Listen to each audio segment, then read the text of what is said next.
All right. Kia ora, everybody. What's up? It is Robett Live, episode 260. We are smacking it out.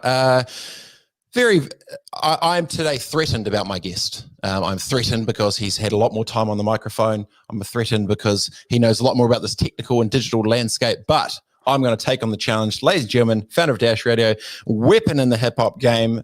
Ladies and gentlemen, DJ Skee. Scott Keeney, how are you, mate? What's up, man? I'm into 260 shows. I'm threatened by you. What are you talking about? Well, I'm just consistent with no game plan, but I'm consistent, and I am just no. I counted it out the other day, and I then realized I messaged a friend of mine who'd been in the TV game for 30 years. I said, "Hey, so I've been in this for a couple of years now, and I just really enjoy it, and I've worked out this 260. Maybe I should need some tips on how to do this maybe a little bit better. If like no sponsorship game plan, but when you love something, you do it, and I just think when you can get access to smart people, you learn lots of stuff, and I think in the time that we're at, what better place and time. So it's we're slowly getting there. How are you, my friend? You're crushing it, man. I'm great, man. Everything is good. All things being said, it's 2020. We're still alive, healthy, out here pushing through. It's obviously been a crazy and a different year than I think what we all expected, but all we can do is push through. I get it, man. You've come a long way in the music game as talent, and where I thought I'd maybe start this, there's not many people that go that can safely, successfully transition from the talent as a person to platform with scale, right? Like there is only a few sports people that have been able to successfully do it.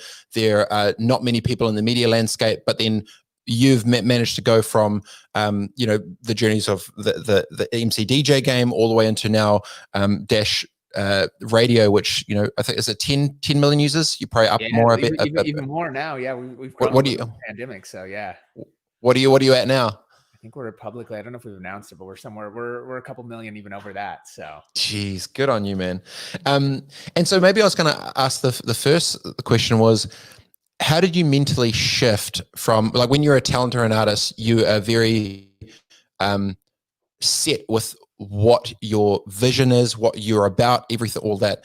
How have you transitioned to then being talent as a person to then running a platform at scale? How have you managed to curate that vision and drive to something way, way, way, way, way bigger than yourself, to something that you can't control?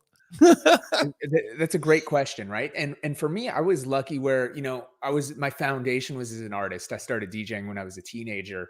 I really made it in the industry side though, and was on the business side first. I was always kind of entrepreneurial at heart. In high school, I always say my friends all worked like regular jobs at like Best Buy or Target or places that were selling stuff. I'd sell them. I got connected to the CEO of Loud Records, Steve Rifkin, by selling him a PlayStation, and I got that by paying my friends in high school $20 to tell me when the shipments would come in, and I'd sell them for double the money on eBay. So it kind of started like that. But I was forced, when I got connected with Steve, I just stayed in touch with him, and then ended up sending him a bunch of ideas and concepts on what ideas I had for his record label and what he was doing wrong with it. And he loved it so much, he offered me a job. So I was kind of thrown into it, where I was always like a DJ first, but I had to make do on the business side, and learned the whole music industry from him, learned the entire marketing industry from him, was running, campaigns for, devices like, or products like Daimler Chrysler, things with Nike and all these guys when I was real young. And then my DJ career, while I was always DJing, it really took off a few years later. So I was able to bring in that experience that I had on the business side to the platform that I had on the artist side. So I went from like DJ to business to focusing on my DJ career and building that brand. And then I was able to, after like having enough success in that, to turn on the business side, able to do that. And I think, I credit that foundation for really enabling me to walk between worlds and speak to companies in a format that makes sense and understand ROI. There's often, I think one of my best skills is being able to translate between talent and artists and people that we have, as well as brands, and figure out how to make those two meet in the middle, to understand what the brand wants, what the artist wants, and how to create something that's beneficial for all. And, oftentimes artists and brands will have like jaded perspectives, meaning artists will be like, yeah, I'll tweet it, post me, give me $1 million. It's like, well, that doesn't really work out from an ROI perspective. And the same thing, brands will be like, oh yeah, just have them do it. It's easy for them to tweet. It's like, yeah, but their platform is worth X, Y, and Z. And so I've been able to maneuver between that kind of by the fortune of the way that I got into the industry. interesting because what it sounded like too is, I went through a similar thing within the snowboard world. As I was a rider, then I understood the media game. It gave two distinct advantages. One was the fact of when you knew what the brand or the customer or the where the dollars came from. If you understood ROI, you could then reverse engineer that back to the product which you're putting out. Oh, if I put the logo here, that's going to get seen. That's worth more to them. Oh, if I do this. But the second bit that I thought was interesting, Scott, is about being the trusted in the middle, because there's not many in a world of hip hop and culture or sport and music or things that are very passionate about. If you don't have cred to understand the shoes that they've actually walked in, you've kind of lost them at the first thing because you don't know their world, right? So it's like stuff you don't know what it's like to ... So you've probably once again sat in this interesting spot where you can see both sides of the table, and there's enough respect to at least listen, which opens up the door. So you had the idea for Dash, you transitioned out, you do it. The model, I think in one of the earlier interviews I'd read, you wanted to be free and uncensored. But the business model is extremely different because it's not subscription-based monthly. We're going to chuck some ads, bits and pieces. How was the tension of pitching a product with a business model, which is almost the most envious thing where you're saying commercial free, but then to have it scale through and then almost be proven historically correct because you were maybe too soon for the business model to where the market actually went to? How was that process? Because now you must be feeling like, told you so. And when we first launched, like we always, the challenge that so many people get caught up in as well. And a big thing that investors do, everybody rides trends and rides what's latest. Right. And it's tough to really have that, when you have a vision and a foresight for the future, you need to stick to it, not just overreact and over adjust. Obviously take into account everything that's happened and learn as much as you can and evolve as necessary, but it doesn't mean because everybody else is doing this that you need to suddenly jump in and do that. So we had a vision on what we thought the future of our product was. We looked at it from a consumer facing perspective first. There's a lot of companies that just look at what like the market wants first, and then it's like, oh, everybody's buying into this, we can create a company around that. We looked at it like, hey, how are consumers going to consume audio? And we looked at audio, specifically radio, and realized that like, look, this product has been around for 100 years. There's something very incredible about the power of live audio, of communities, as you're seeing, obviously, and as well as the opportunity for Discover. We thought that the transactional side had already been figured out through the Spotify's, the streaming services of the world. They have a pretty good lockdown on that and own that subscription, that on-demand consumer side. So we didn't want to get into that game, but we felt when we looked at audio and radio that it was wide open, that everybody, all they were doing was taking analog signals and bringing them digitally instead of creating something from the ground up. And that's why when we saw the opportunity for Dash, it was almost like a no-brainer long-term. Radio is this $40 billion industry that we thought would inevitably shift from analog to digital. And we thought that the ultimate leader from that wasn't going to be somebody that had, analog radio, at least here in the States, has, 20 minutes of commercials per hour. We don't think that's optimal in a digital environment. We don't think this generation of kids will take that. We think that the subscription model would be difficult for radio, especially when you have Spotify and Apple and Music and these guys at $9.99 a month for anything you want on demand. It would be tough to and subscription is such a tough business. We saw what was happening where people were getting subscription fatigue. And like, look, we didn't have billions of dollars behind us to go out and buy all the content in the world. So we didn't want to play in that game either. So we were like, look, let's build audience. And also when it came to commercials, we're like, we need to find and realize that we're building this for the long run. We're not going to monetize this right away. We need to prove out the product. We don't need to waste our time trying to monetize it, especially because day one, our audience is zero. So what are we going to try to sell? So we wanted to really prove out the market case. And we figured once we had audience, like we would be able to figure that out. And we didn't think like ad insertion was the great model either.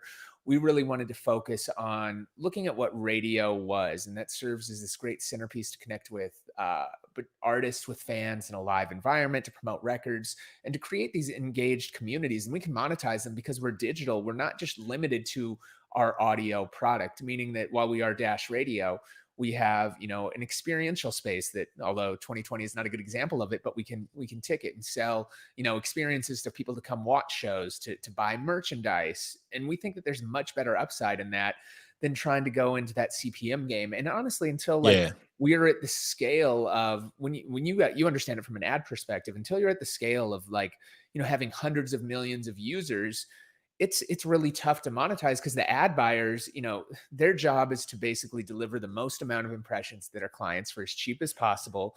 And we're not going to win that game either, at least not yet. Like we could look at that in the future and see if there's an opportunity. We look at it as our like get out of jail free card, but we like looked at the realities of the situation and figured that we could create something that we thought was much more progressive, which would grow our audience base and which would be much more beneficial. And we're not just, because again, it's a digital product, we're not just forced to having one product. We communicate and build this audience and connect with them on multiple touch points.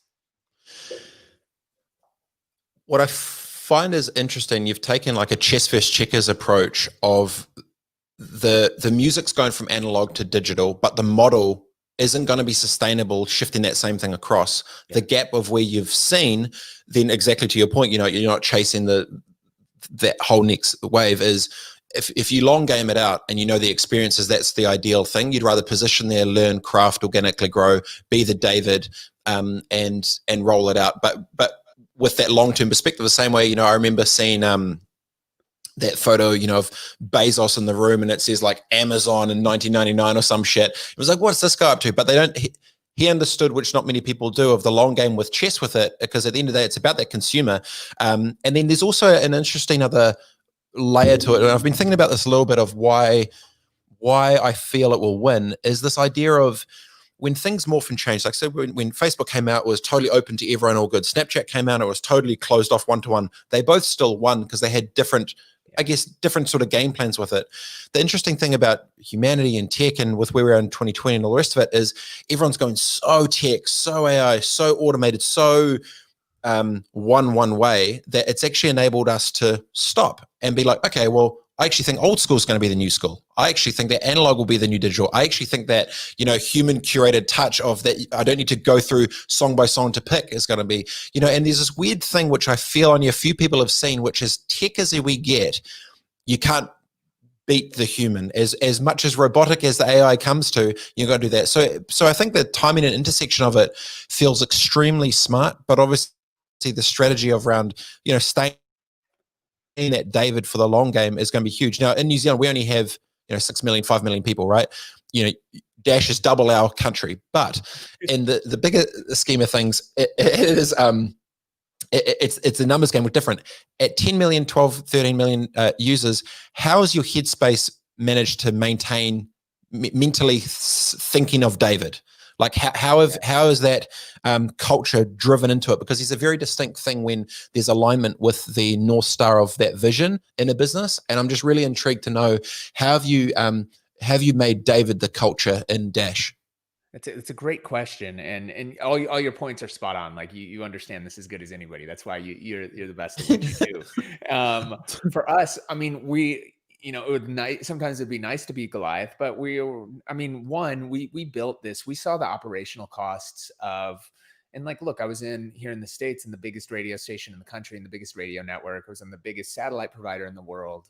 I was at Sirius XM for 10 years, iHeart for 7. And we just got to see how expensive it was, right? Like buying spectrum at the height of like the market in the mid 2000s. Like there was one station, one signal in Los Angeles, not even California or Southern California, one market that sold for $400 million.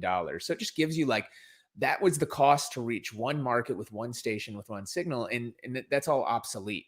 We also got to see just the massive expenditures that they had by having to run this cluster model, where there's, you have to run huge operations and staff them in each local market.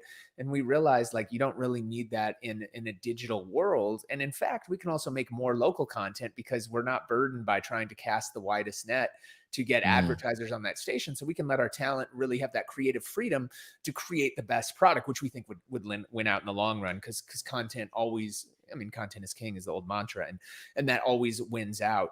For us, we figured out how to do it so efficiently, even down to our tech on the radio side, to operate on as little machines as possible. And we were kind of forced to, because we'd raised money, we did a seed round, but looking back at it, we were extremely ambitious. We launched with like 40, 50 stations, which is insane, right? With raising under 2 million, like $1.8 million or $1.5 million, whatever our first seed was, to launch something that would have cost anybody else, no lie, probably 10x that, especially with the talent that we had. And that was just playing into our relationships. And along the way, while we've raised around, $14 million to date, which sounds great, it's still such a small thing. And compared to what our competitors spend on any given basis, like they've spent that on talent acquisitions for one podcast or one show alone. And we've been able to build something really special in that. So we've kind of been forced to, but that's what our foundation is. And it's what's kept us nimble, and what I think is making us successful in a time right now, like when COVID hits, right?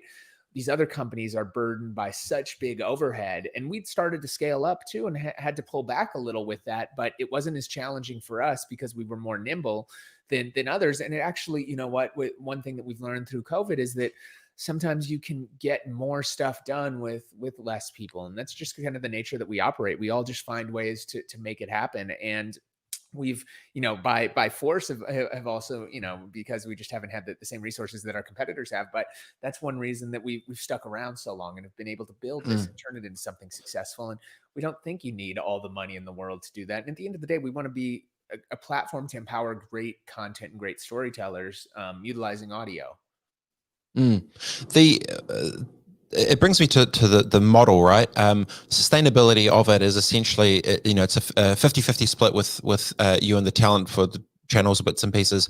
So then it's relationship driven, not transaction, right? And then when you've got a Rolodex and you've got distribution, it's a weightless and scalable thing, because as long as the talent backs up and does their piece, it eliminates all that over the headspace. So that's what I'm going to ask you next is, do you feel that that model will stay sustainable for the next 10, 20, 30, 40 years, because it is driven on relationships to the people, not transactions of, just regular business stuff? Because that's the superpower too. You've got the gap in the model, and then you've got the relationships in the Rolodex with the cred, and then the model of it is a partnership with relationship, not a sign here for a 3-year licensing deal transaction. Like, talk me through that, because I'm really intrigued. You nailed it again. But yeah, we believe it's absolutely scalable. From my experience in working on both sides of the table, and as you know, there's generally when as an artist, and even me as a DJ, there's two types of transactions that come in. There's the things that you do that build your brand and enhance that, where you don't care about the money, right? Where it's like, hey, go do this, it's a good look. And you're like, all right, like I'll do that because that's going to amplify my brand. And then there's the things that come in that are just the pure money plays, where it's like, I really don't want to DJ this, sweet 16 party for whatever girl, but they're going to pay you 50 grand. Like, okay, I'll do that and DJ for an hour. Right. So it's always that balance in the entertainment world. And that's why you'll see, like, all these artists go do these private birthday parties. You're like, why is J-Lo at that party? It's like, well, they paid her $6 million versus, she's going to go sell out Staples Center. She'll net 600,000 after that. So you're getting a lot more for easier work. So we realize we're obviously not on most other media companies, especially new startups, are on that other side where they have to pay talent. I was able to leverage and my whole team, we were able to leverage kind of the relationships that we built over the years and the trust. And we wanted to build a really cool product that artists wanted to be on. And of course, when we launched it, I pitched it and called in the favors to the network that we had. But an interesting thing happened where we started getting approached by outsiders that were even bigger than the talent that we had relationships on. And they wanted to join the platform because there wasn't really anything else that they could leverage music and audio in, and a free way to communicate with their platform. And they liked our perspective. They trusted our brand and the things that we had built. And we think that that's extremely scalable. We want to be in the cool side of that. And we don't want to have to pay talent to join us, because we want them to want to do it. We're not going to win that game too. There'll be talent that'll go to other platforms because they can pay them more money. We're not going to win that. So why even compete? Let's create a product that's like like Instagram isn't paying people to be on Instagram, right? Like, they're utilizing it because it's there, and they could potentially make money, but more people are doing it for the look than the money that they're making, even if they are making money. So we want to play on that kind of side of the spectrum, where we offer a real value to artists and to I guess I guess all talent in general. But what it does two things. It almost puts a filter on the artist to see the optics of are they thinking chess or checkers? Are they playing transaction to I'm going to pop right now to get a check and go do this thing? Or actually I can build a platform, I build a network, I build wealth. So, but the fact that, you said before, Scott, that there's, talent and stuff that have been coming to you, that kind of perfect little segue into, it feels that, with big record labels going to 360 deals and talent is trying to get their messaging out, it feels like there's a growing tension that's been building for like a decade now between the talent with labels and then the world of digital commercialization in terms of content partnerships, the world of influencing, ... Yeah. How has, ironically enough, the control of the music sits in these big corporations. Yeah. How has the relationship been navigating the waters of the big guys with their big models, with the David, with and the talent actually wants to come to the David? How has that actually ended up playing out? Because if you look at the business ownership structures, I'm sure of, a lot of these other players, there's very clear vested interest for certain labels to put artists on playlists that are popular, and there's this whole shadow network of commercialization for talent. How is that balanced off between corporations and the speed of the platform that you've built for the talent of where they're at? Totally. Well, when you look at radio and our core product, it's always been the number one source of promotion and for music artists for 100 years. And say what you want to say about the radio, it still is reaching more people than social networks and than almost anything else. And it's still this $40 billion a year Goliath that just works. And that's because it's free. Number one, like, don't underestimate that. The fact that it's free, the majority of people still are not like paying. People are cheap. And even if you are, you can listen to that. And secondarily, it's built in, especially to like vehicles, right? Like that's where people listen to radio. They do it on their commute to and from school. You just hop in, even if you're going down the street, you turn on the radio. So it always works. So we had a clear benefit in terms of the product and what we were like, a need that we were trying to solve. So we've always been very beneficial to the labels where they all have radio promotions. People, they want to bring their artists down there. They want to put them on air. They want to get them heard and exposed because that's what leads to people streaming the albums on the streaming services, buying merch, visiting them and seeing concerts, etc. So we always played like we wanted to make a product that really would benefit that because we had to take that into consideration. The other thing too, interestingly enough, we looked at there were some music labels we were talking to about even investment things, and an interesting case study is what happened with Spotify, right? Where Spotify gave up a decent chunk of the company that ended up to net a lot of the labels millions. But as soon as, Apple got in the game and Apple started paying a little bit more, and again, remember Apple's intention, Apple's a little different because their business is not music. Like that's a loss leader for them. They want to sell iPhones, they want to sell computers. So they were able to come in with more aggressive pricing versus a Spotify. Their entire business is audio. They're not able to do that. But the labels, like, even though the labels had a significant ownership stake in Spotify and they didn't in Apple, because Apple was paying them a little more, and to the executives, they could fill their quarterly reports with higher earnings. They started shifting on Spotify. You got it. When they owned them. And that was a real telling sign to me that, like, wait, and it actually brought, and I had a really good friend who was working at a label at a time who was like, you don't want investment from them because it's going to make them like double down and try to see what they can get more from that. It's counterintuitive to what you think. So we've tried to just stay kind of neutral in that space. And, ultimately it's just proving our value and offering them these services. And even with like our new facility, we offer them a place to, bring their artists for their album release parties, to drop merch, to create content, to do live streams. So we're able to knock off like 10 things in the media checkpoint that others can't do. So we tried to just create a product that really works from it. But yeah, it was an interesting perspective I thought you'd enjoy in terms of working and what those other guys had to deal with, which was just crazy to me when you think about it. If you look at the corporate landscape of the decision makers with the title, once again on the transactional checkers game of that quarterly report to hit the ... instead of the long game of equity and relationship and partnership. So in a weird way, I guess you are taking the biggest on paper, what would seem as strengths, and actually realizing that they are weaknesses, which is we should maybe stay away from. That could be potentially kryptonite to the business.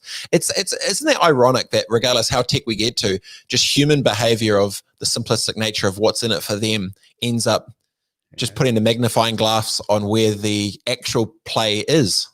Isn't that weird? It's crazy. And the worst thing that could have happened in that time for the labels is for them to cut off Spotify, right? And not have that, and have, say it was Apple and Google, or whoever it was, take over, because at the end of the day, then they get marginalized. And if you're the biggest players, it's a monopoly, and they're not going to, they're not in it for, like, why, if you're Apple, why would you, I mean, right, why would you care about music, right? Like, it's a marketing tool to sell phones, and then they can marginalize and get rid of, like, the small mom and pop. So it's just a counterintuitive thing, even if it can bring in shorter term wins.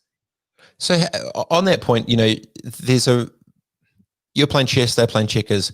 You've got passion, they're around profit. You also run a business that has obviously funding. It's got staff that's getting paid.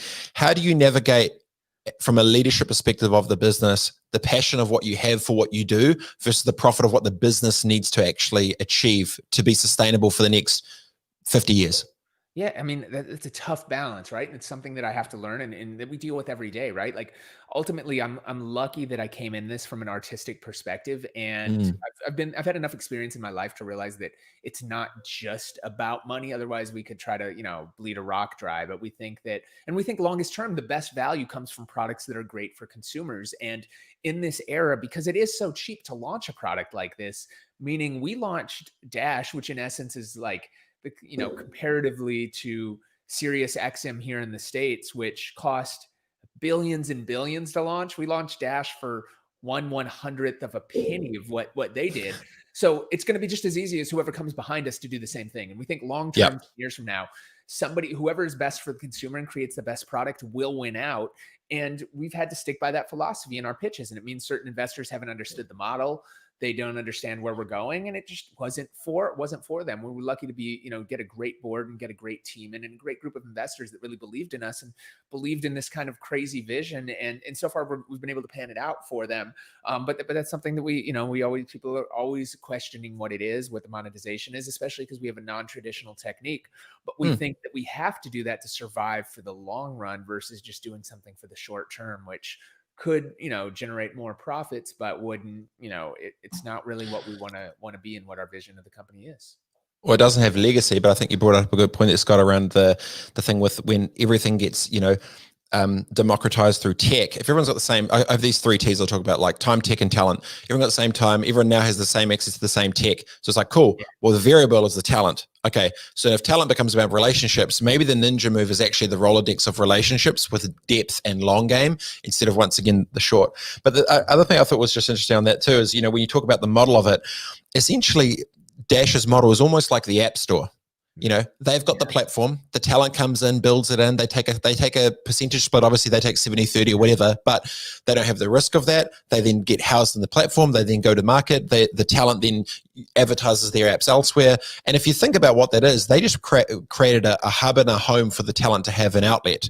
You're almost essentially doing the same thing. But what I also thought was interesting, comparing it against say Sirius, the way that they made their big investments to roll out, just because it's digital and easy, you said, I think you launched with 47 channels or something, doesn't mean it's necessarily the right or smart thing to do. And I'm sure that your inbox will probably attest to that, navigating those as one person, which brings me down to the point of focus, because then you've obviously crafted it down. If you look through, you've got the hip hop talk, you got this. Actually, also my daughter loves the family Disney pop thing, which is a great one. So yeah, a 3-year-old, she's into that.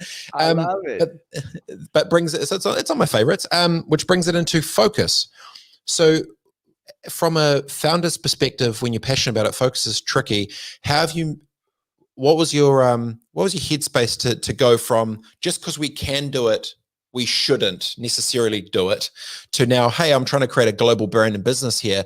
And how do you roll that out? How did you prioritize your focus now as a founder of this growing behemoth? Totally. There's so many variables that come into it, and you have to figure what you want to do, what's going to get you there, and what's beneficial. What would have made the most sense, and what most people would have done, would have been to focus on and to launch with like one genre, one station, one niche, or go after that. We didn't do that because while we realized certain genres and sectors would be stronger than the others, for us to get the distribution that we wanted, which we realized, was one of the two North Stars of this business. Our two North Stars are content and distribution.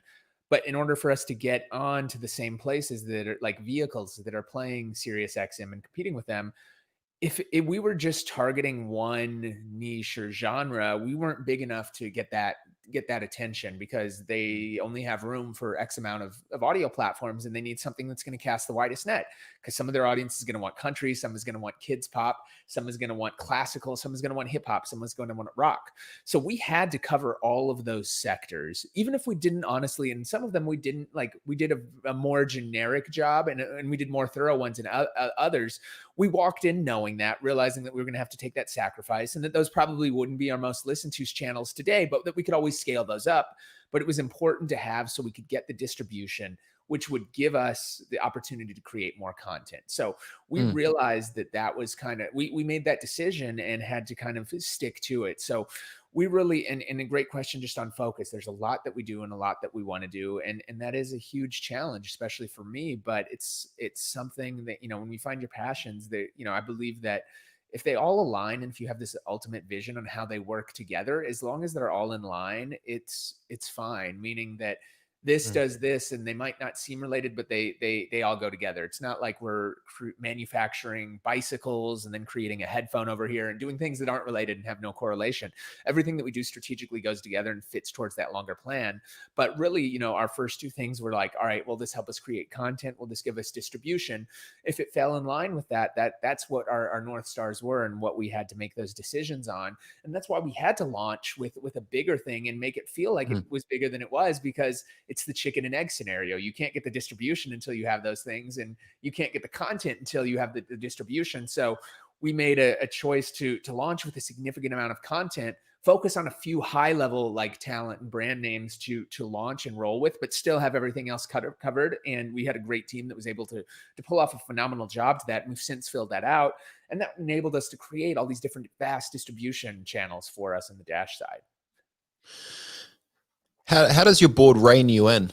Because you're probably similar to me. You get passionate about, you don't even know this is going to be the shit. Like I've been there. I've listened to myself. I get it when I'm hyped on something. How does your board navigate you as a leader when you're so in it too, that to make you to zoom out a bit?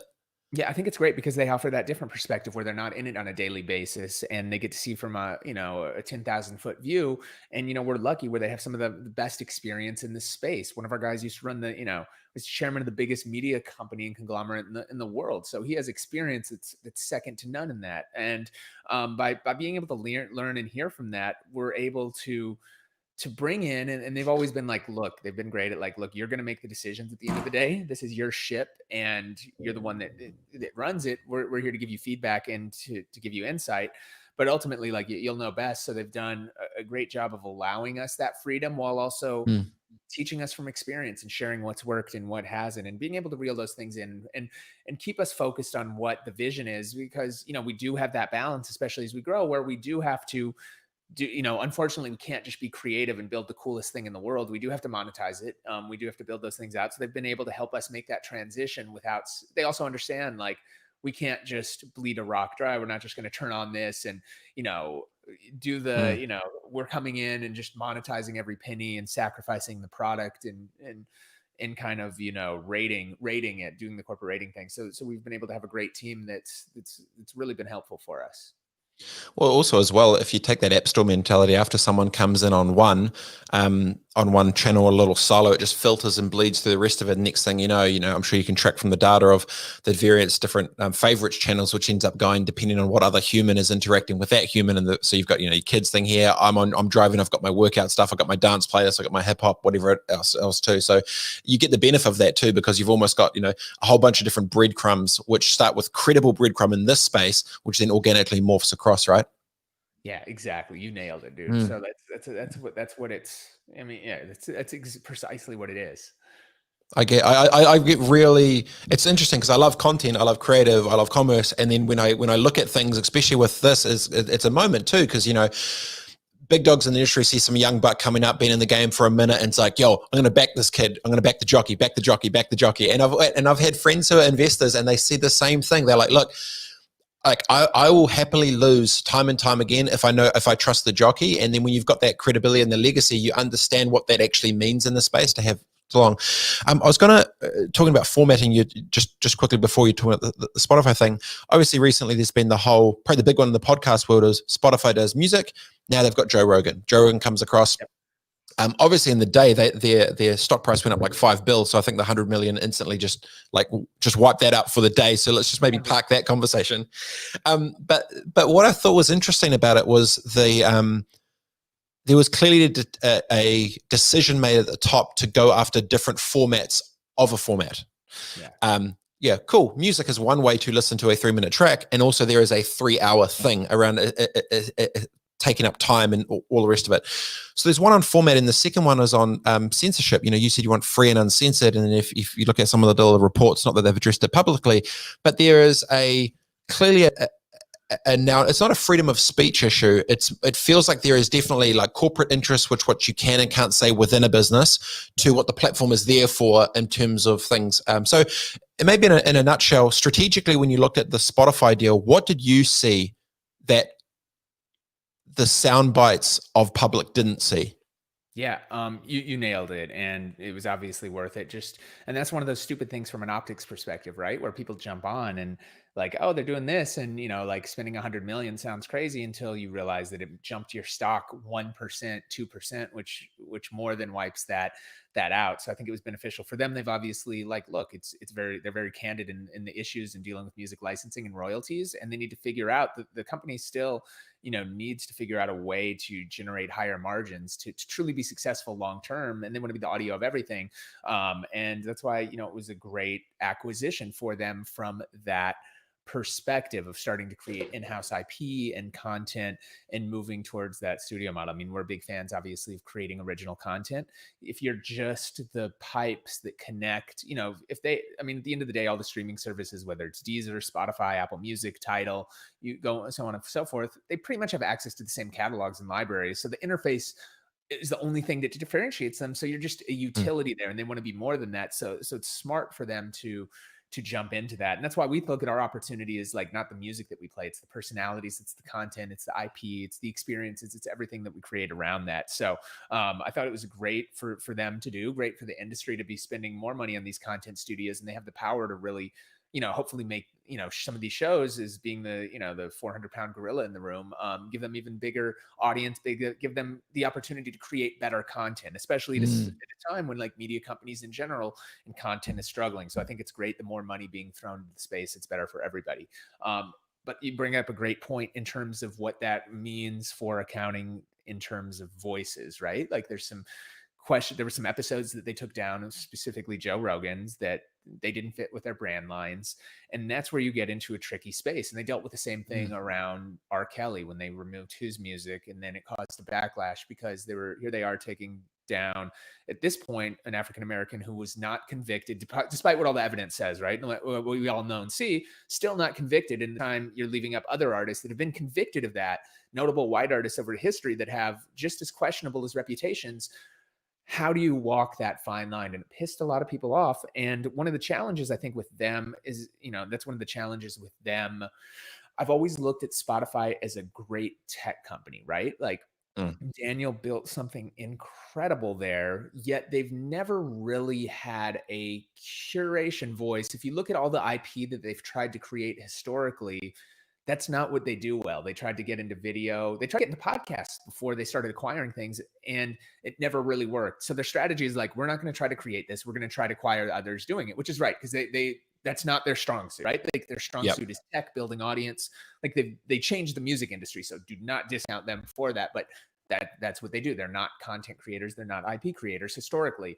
So when they started bringing into these people to the fold, they hadn't had to really deal with a lot of those questions before, and add that to the layer of the fact at the same time they're bringing these people on, there's an entire social justice movement that's happening, and companies are being forced for the first time to make statements. It wasn't okay to be silent. You had to make statements. You had to come out and say and do these things. And I think it's great. This next generation behind us wants, everything to, there needs to be a greater cause. It's not just about money, which is going to hopefully, I think, transform the world in a big way. They want to buy products that support the environment, support the earth. They want to do things that are sustainable. Because they're actually the first generation really growing up and seeing the effects of things like global warming, and that they realize that this world is messed up and they don't want their generation to do that, versus a lot of us and older generations and new generations beyond don't really care because they're not going to be here by the time it hits them, which is so it's great and compelling to see them like make companies make change. Now, difficulty with Spotify is like, all right, and even for us, and we've had these debates internally when we looked at launching certain channels, we always said like, look, we want to be a platform for great voice. Our initial thought was we want to be a platform for voices with the audience and serve them as that tool. And we started early on, like very small issues, nothing that became public or that, but we had internal debates about what stations and what type of people we were putting on there. Should we put this person on or this show on that will without doubt generate audience, but is that right for what we want to be? And we decided ultimately not to, because in this day and age, we have the ability to like, look, we're a private company. We want to like, look, we're not going to err on just our political beliefs, but we're going to err on like facts and science. And that's something that seems to be so gone for that. We want to err on the side of right. I remember I tweeted something. One of my mentors and somebody that gave me my start on TV is Mark Cuban, Shark Tank, big NBA owner, et cetera. And I remember he tweeted something out about equality, and I responded to his tweet with, and he'd limited the tweets, and I responded because we follow each other with something about like, in the end, like I said, in the end, equality always wins, which is not a political statement at all.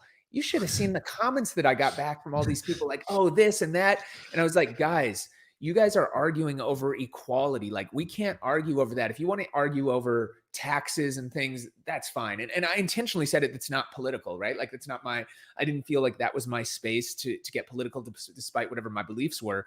But equality and things like that are things that we like. The fact that we're even having that debate is insane. So that's kind of what our balance is. Like, we want to be on the right side of history for that. We know, and it's just very obvious things. We want people that support equality. If you don't support equality, if you support like white supremacy or anything, we're not going to have you on the platform. And that's like our decision. If you want to, if you can't, find somewhere else and you can take your audience. But, this year's made it clearer than ever for us the importance of having that voice and using it to do good. We launched a charity stream after all the social justice stuff happened, especially because it started in my hometown and here in Minneapolis, Minnesota. It's where George Floyd was murdered, and it's where I grew up and where I have all my deepest ties and all my sports memorabilia behind me is from. And we went out and launched a whole initiative called DJs for Justice, where all the pro sports teams opened up their venues. We raised money for minority-owned businesses that have been affected by the looting and riots and helped rebuild those communities there. And it was phenomenal. And for us, it's important to take our time and use that voice to make the world a better place, and not necessarily on political issues. We're not going to jump into the certain elements, and there will be a day where we have the Democratic station and the Republican station here, then the right and left wing things for that. And we're fine with them as long as they're not spreading misinformation, as long as they're not doing anything that's not spreading kind of what this new age, and it's tough to define. And this is this balance, and it's got to be tough for Spotify, but like, Joe Rogan had a guy on that's white supremacy. Like, no, we're not going to support those things, and we're not going to allow those things. Obvious. It's just like that obvious kind of barometer that, we're going to have to, and, we hope we might not always make the right choices, but we're going to aim to respect what we think is very, at least obvious in those senses. It's such a loaded thing, but you brought up a really interesting point, which was, if a platform doesn't take a stand of what it's about for people to either fit in or fit out, then potential things which weren't supposed to be will infiltrate. And then there's a problem because they didn't actually set the framework of the box up of what they wanted it to be. And so I think your point is actually interesting, is, you need to put the stake in the ground with what you represent, what you're about, what we stand for as our platform. And I think that's actually a really, really interesting thing, probably to your point before, because Spotify hasn't done that as a thing yet. But then the second part I thought was interesting with that is there's this tension of the value of the talent versus the values of them as an individual, of the values of a talent, like value versus values, right? And that's something that, the same way you talk passion and profit, maybe that's the new one, because if you look at social justice and these different platforms, it is that. It's like the value of the business for the values of what the business stands for. And I think a lot of the time it's very clear that those that are either getting caught up with it, or the internal woke employees that are going ape shit or whatever it is, it's very clear that those either values haven't been known or been locked down or actually had a solid stake in the ground with it. So there's something in that, and maybe that even goes to the thing of culture within an organization from a leadership perspective. If we're having these issues because something potentially is internally that shouldn't have been, is that our fault because we didn't actually put the stake in the ground with what we represent, what we were about, what we believe in? It's interesting. So it's actually leadership's fault. You nailed it, right? And like for us, we look at our background and like, look, my foundation is hip hop, right? Like it's a black form of music, and that's what made me, and it made me as a white male here. That's the reason that I'm even sitting here talking to you, is from my production and from my work in that world. So it's only right. And I mean, it's amazing that we're even having a conversation like this in 2020. Like, it's truly mind-blowing to me that we have to talk about equality still, and the fact that this isn't so obvious. But even me coming from a position like, and really analyzing what happened to George Floyd, what happened to Breonna Taylor, what happened to Philando Castile, who went to high school with me, and we were high school friends and shared classes and those things. He was murdered in Minneapolis 2 years before. He was on Facebook Live before George Floyd. Like, the fact that these things are still happening, like, I had to take a step back and was like, wow, like, this is like, it's almost like mind-boggling. I was almost taking it for granted. I was like, this can't be real, just because it didn't seem that it was. But when we realized it was, like, it was up to us to make a stand there. But taking it even a step further, like, right, we look at ourselves as one thing that across media that's not as politicized as that is just content in general. We've seen what, like, BuzzFeed made an industry for a while on clickbait, like top 20 things to say to your boyfriend and girlfriend, and articles like that. And it devalued and hurt all of these. There's a writer that's just, a kid that can come up with no background, but that can create a clickbait story, is going to get as much monetization as a journalist that spent weeks in the lines trying to dig sources on a story that's doing that. It's just not a fair playing field. And that's what's hurt so many of those things. We look at content the same way, right? And we recently had a decision to make in terms of a new show that approached us that was on another platform, and they decided to leave. It wasn't working out for them. It wasn't really in line with our brand in terms of being premium content, values, but it would have generated a ton, probably more views than anything else that we have, from the controversy that it would have sparked from stupid, low-hanging fruit clickbait. And we debated, and at first we were going to put it on, but then we started talking in our content team, and we made the decision. We're like, look, this really isn't, because we started talking, well, maybe we can do it, but not really put like our name and brand behind it. So then we're transactions. like, yeah, if we're having that conversation, like at that point, it kicked me. And all of a sudden I was like, look, why are we even talking about this? It's not right for us. It's going to be successful and get views, but that's not what we want to be. And that doesn't help us long-term. We want to be this HBO, this premium hub of quality content. And we need to stick to those guidelines in everything that we do. And that's why we can't give into like the clickbait and those quick money opportunities, because we think, well, it could be short-term gains. It's not good for the community. It's not good for the industry. And it's not going to be good for us long-term, because we don't want to be known as that. Because while we might get a tremendous amount of views there, we might lose another bit of great high-profile quality content if they look at our platform and they're like, wait, that's home for where that is? No, I don't want to be there. And somebody else can swoop in for us. So it's something that we're constantly kind of debating on that, beyond the political side too. It's so interesting, Scott, because it's the thing of, when clickbait kills quality, but then you potentially, if you pull them on, you're making the same decision that those execs from the record labels are switching things around to hit their quarterly earnings. They're not playing the long game with it. But it's that thing. I remember when I was 11, my mum told me, if you don't stand for something, you'll fall for anything. And yes, you'll take a lot of short-term losses, but long game, you'll be historically correct and you can win the right way. But the pressure in a startup, when you need cash flow and revenue, and there's an opportunity to make the revenue for cash flow, geez, I've tried to explain to people that haven't done startups or entrepreneurship or any of that stuff.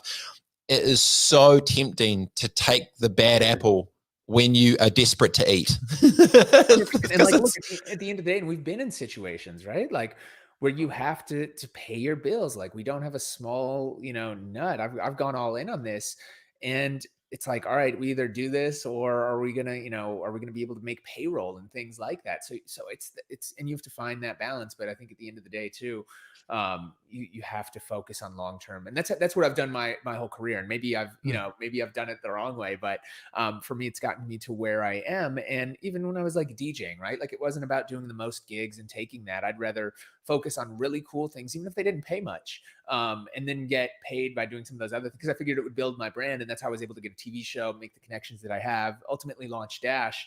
But I've always been one for playing the long game, which is not always the easiest. The bit you talking about before, just with the protests and the riots and bits and pieces. I remember when we went to lockdown, and I was watching on World Star, and I'm always just interested to see the tone of content which gets created, especially when like as a creator, and I understand the game a little bit. I was really intrigued of, will the creative game get stepped up? One, if they don't have as much access to other things, and the reality is it didn't, from what I saw. But then the second thing was, as soon as people started creating again, it was 90% of the same type of shit. Here's guns, here's girls, here's lean, and jewelry. Like, don't get me wrong, like cool. But in 2020, when there's literally this scenario going on, I was really disappointed that the majority of creators from the hip hop landscape, and artists in general, maybe, but I guess pretty similar to you, hip hop kid. And then I saw the Lil Baby thing pop up, and I was like, huh, well done, mate. Regardless whatever, and I put a post up. I said, regardless what side of the fence you sit on, at least he was like, hey, things are happening. I'm going to talk about my community. And they just felt there was such a disconnect of fakeism between so many of the artists, when it's like, hey, you talk about it from the streets and for the people. Well, this is happening to the people. You're not talking about any of this. And then Lil Baby's coming, and if you look, I think on YouTube was at like 82 million or something come through, and it popped. And I felt it made me think two things. One was, if the world turns to shit and only a couple of people are actually talking about what's happening, how much of the bad bullshit are people getting fed when their life's normal? Because clearly there is a massive, insane disconnect between what's truly important to the people and what these people are talking about what's important. Did you notice that? It was just an observation I saw, but I was extremely disappointed.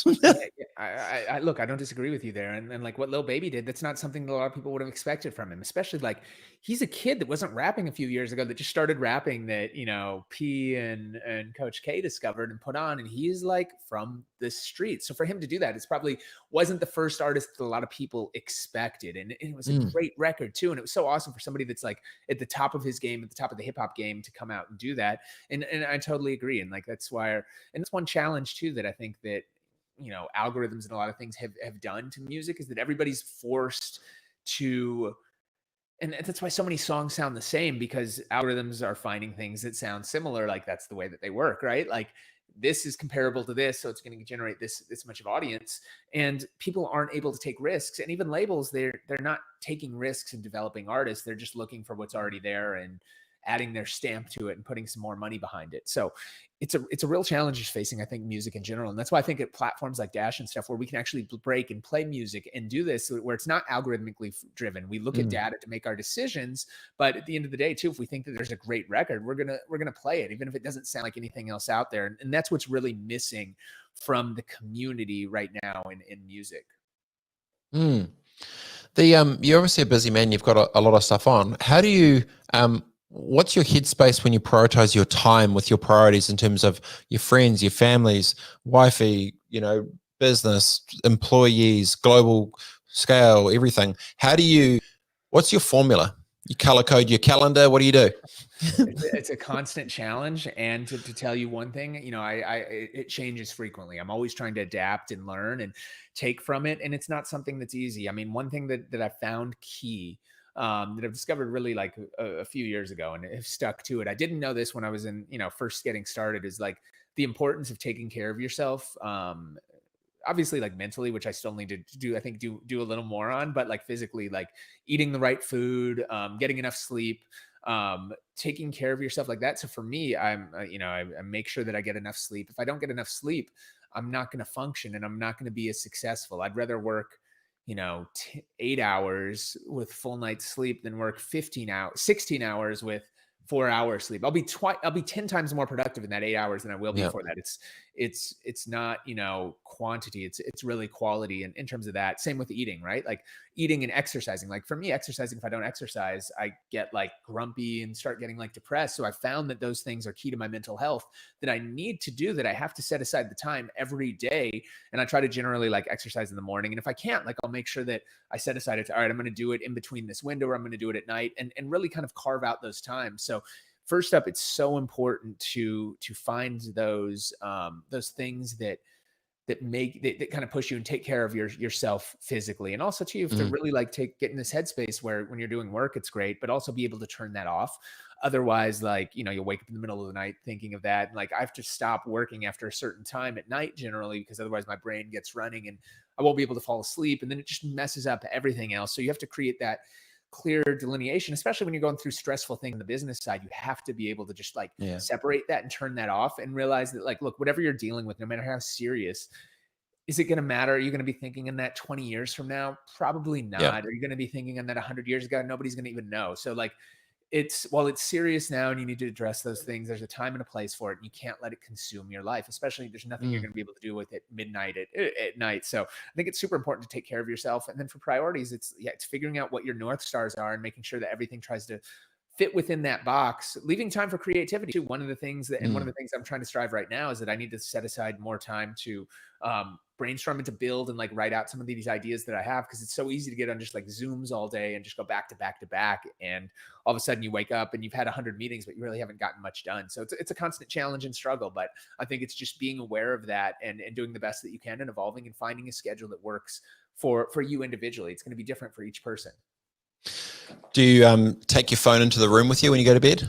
I do, but I started and I haven't been doing a good job of it. I try to not use it once I get in bed. And if I wake up in the middle of the night, try to not reach for it, which is always a crutch. So I try to stop looking at it after, once I get in bed. I just use it because my charger is there. So I just for a couple, it's probably maybe month 3 now, I started sleeping with the phone outside of the bedroom. So when I go into the bedroom, it's there. But what I do, because what I would do is, similar to yourself, there's probably 2 things. One is, when you're entrepreneurial, your brain doesn't stop. And it's not like you have a 9 to 5, you check out, you don't give a shit, you just sleep and you're on to the next. Like you because you care, you think about it. And I would always wake up in the middle of the night and I'd open it up and it gets all bright. I'm trying to put a thing in notes and all the rest of it. And I found this $20 small MP3 audio recorder on Amazon, and it sits, and I can just do it blind. And so I just roll over and I just flick it on, like, whatever, turn it off, and I just pass back out. And I wake up and I have like 3 or 4 of them, and I didn't even remember that I did them, because you're like half asleep and shit, and you're like, oh, that's right, boom, and then you get these sort of great things. So that's one of the things I've actually been able to process it out of me, but at least it's got a system to do it. And so many people don't have that, and then they forget the golden moment or whatever else as well. It's super smart. No, I do. That's when I have my best ideas, and I wake up like, wait, I had a genius idea. I know. Yeah, it's quite trippy though. You wake up and you feel like, what the fuck was that? And sometimes you just like sleep talking into it. So when you talk about for Dash, like, where strategically, how do you think this gets from 10 or 20, whatever, to 200 million people? Do you see this as what strategically are there ninja moves which you're going to try and execute in different formats, different distribution networks? Like how do you see this playing out?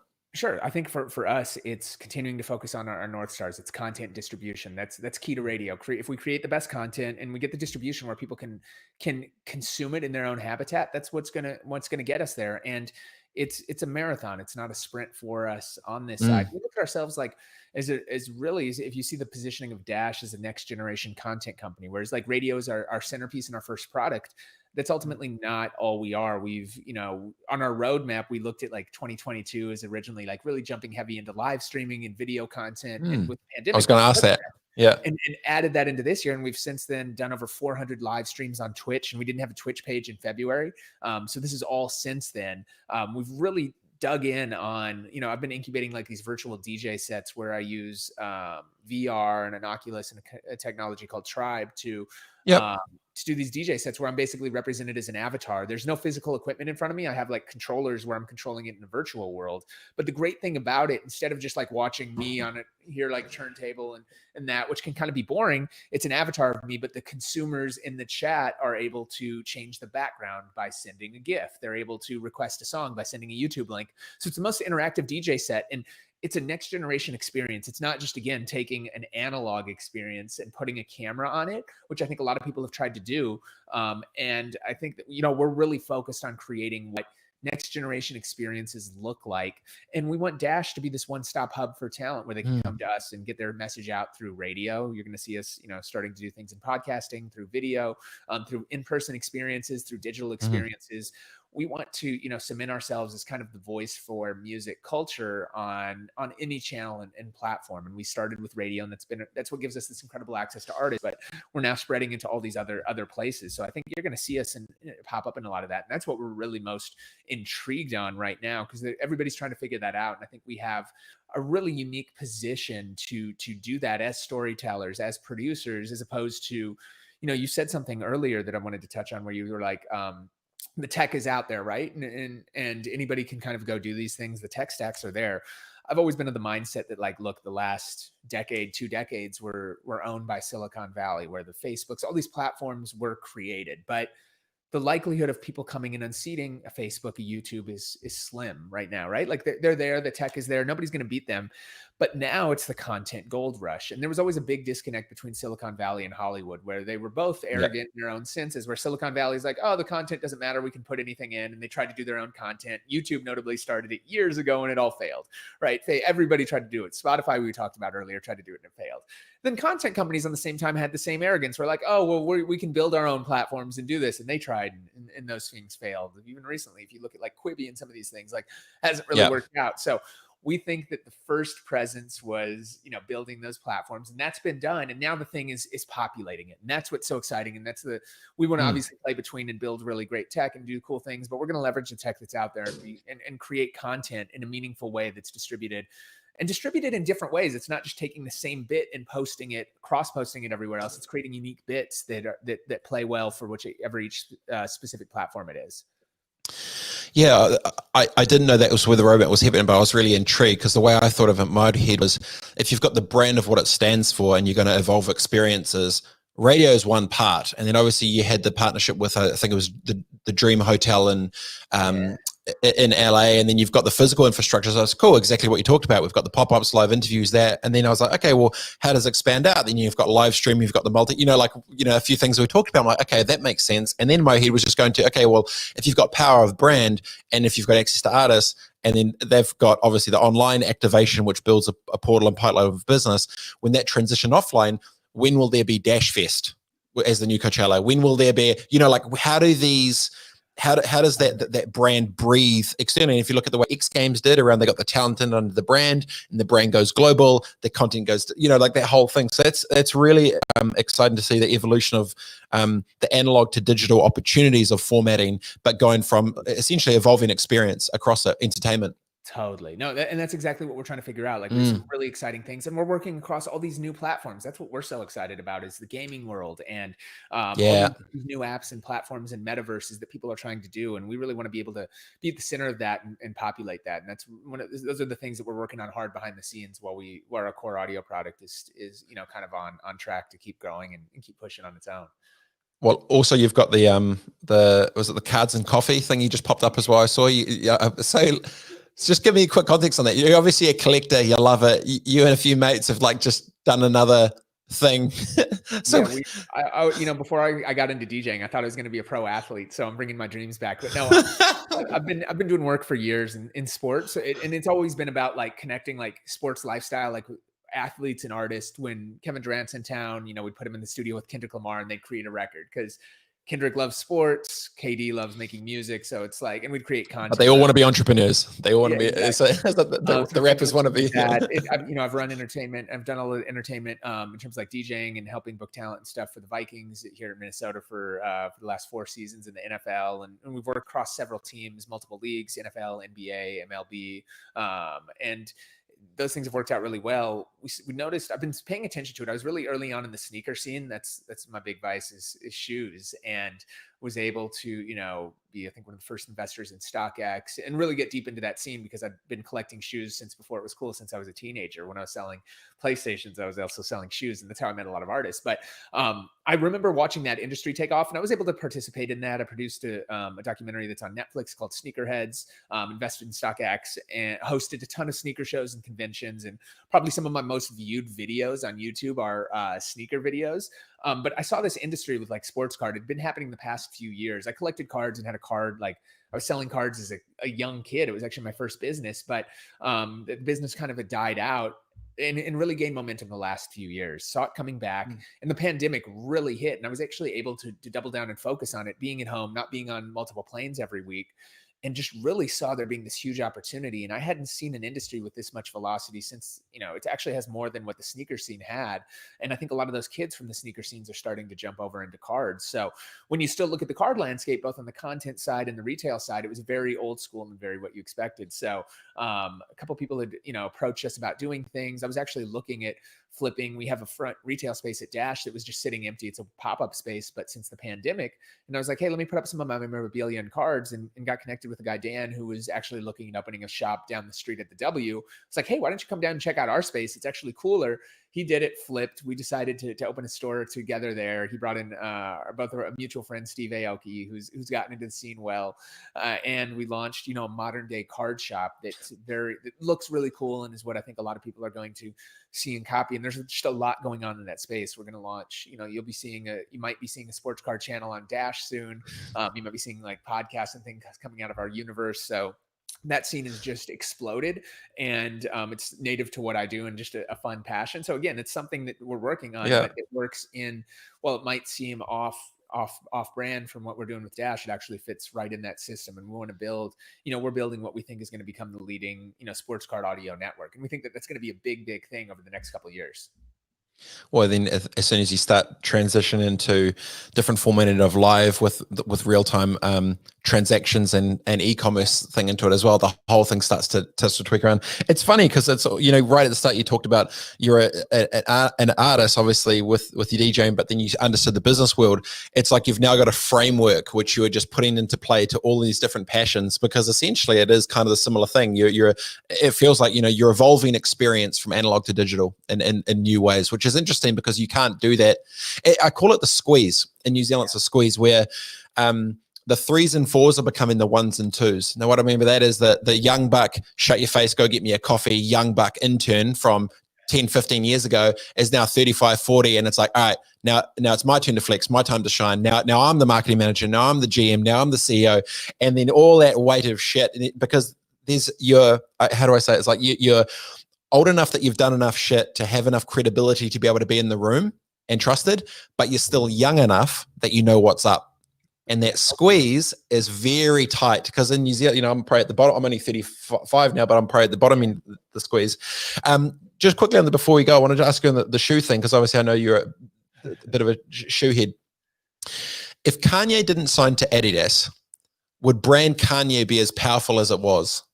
Because it feels that I'm really intrigued in your take, because I'm questioning, without those popping on that brand, when he even said, Yeezy jumped over Jumpman, I was like, you got some balls to say that shit.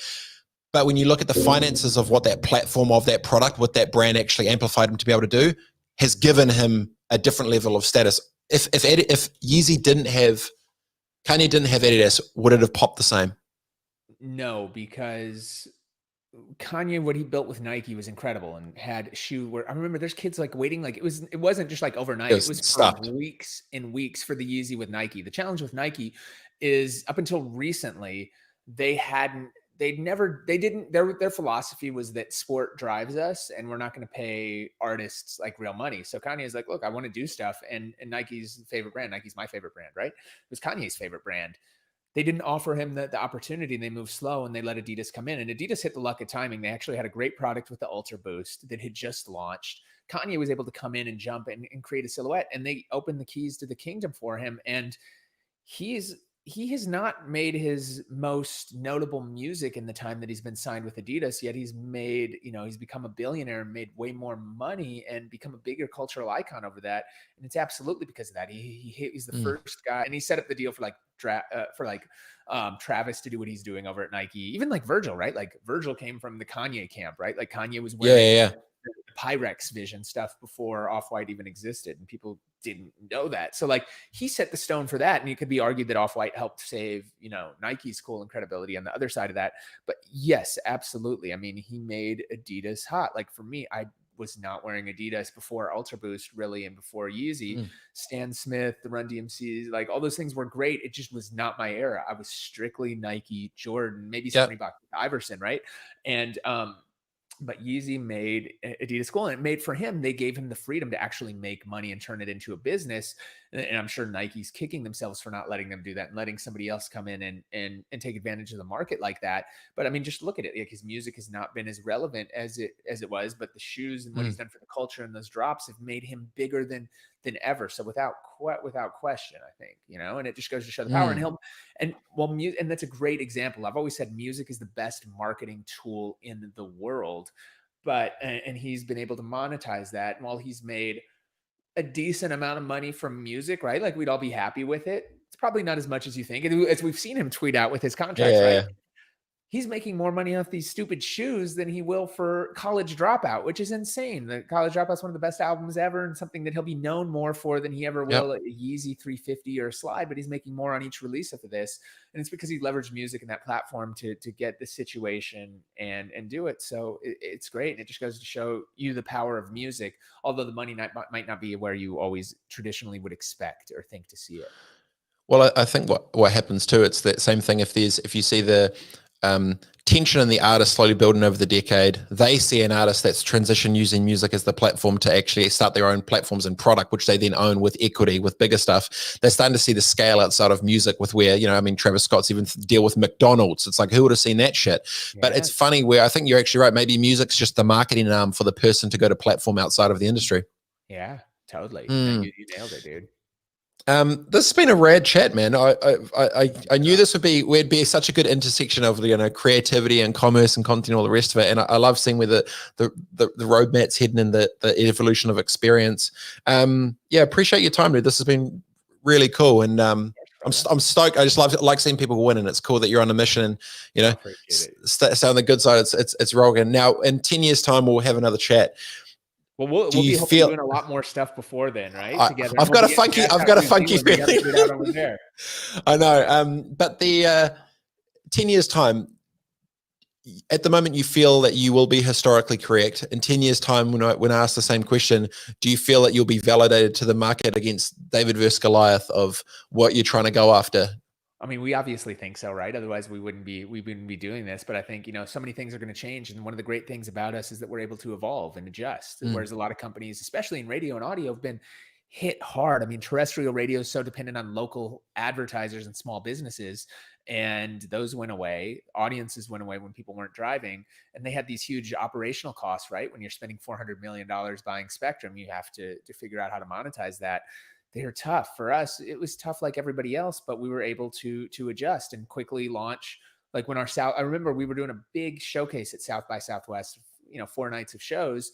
When that got canceled, we instantly were like, all right, well, we're just going to do this digitally. And we launched a Twitch page and just did it. There was no bureaucracy. It was like, let's do it. And we had a board meeting actually that day, and our board walked in. It's like, what's going on here? We're like, oh, we're like, launch Twitch and we're doing this and blah, blah, blah. And we're able to just adjust and react quickly. And I think our guys really have a great grip on what the market is and what will actually work. What's not just good ideas and good on papers, but what consumers really want. Speed wins, my friend. Speed wins. I know you're a busy man. I really appreciate the time. I did not expect us to go this on, but it's been a bloody great chat, mate. I tell you that much. So even though I'm a San Fran and you're in the mix, there's plenty of people all around who I'm sure will get lots of value from the stuff here. So I truly appreciate your time, my friend. And hopefully when it gets safe to fly, we'll catch up for a beer and we can talk all things cards and coffees, content, creativity, and then Dash Fest coming 2022. I'm really excited. Great team. Thank you so much for everything. Thanks for supporting. And thanks for just pushing through and always sending out the great inspirational emails and stuff. We love it, bro. Awesome, brother. Hey, love your work, man. I'll talk to you soon. All right, homie. Take it easy. Cheers, bro. Peace. What a good bastard. Ladies and gentlemen, Scott Keeney, DJ Skee. For those of you who don't know, probably one of the most influential DJ music heads in the hip hop world, transitioned to business and is on fire. Over 10 million users to Dash. Dash Radio, free, awesome, cool, and really good chat indeed. I hope you enjoyed the day, everyone. Cheers so much for tuning in. A little bit earlier for New Zealand time, but his schedule said this, and when you can get international weapons like DJ Skee, you shall do what he says. Have a good day, team. Yeah.